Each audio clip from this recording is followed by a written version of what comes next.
Welcome back to another technical deep dive here in the debug zone. Today we're tackling a big question and breaking it down with insights from other users. Hopefully this clears up some misconceptions and helps you get the answer you need.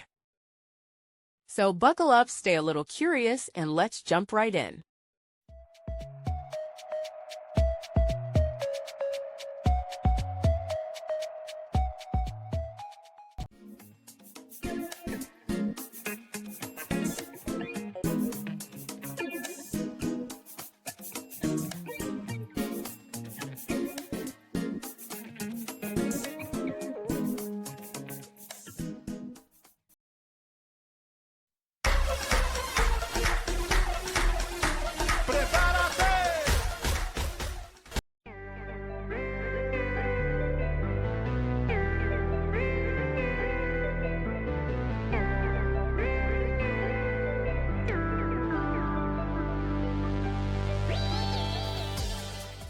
And that's a wrap.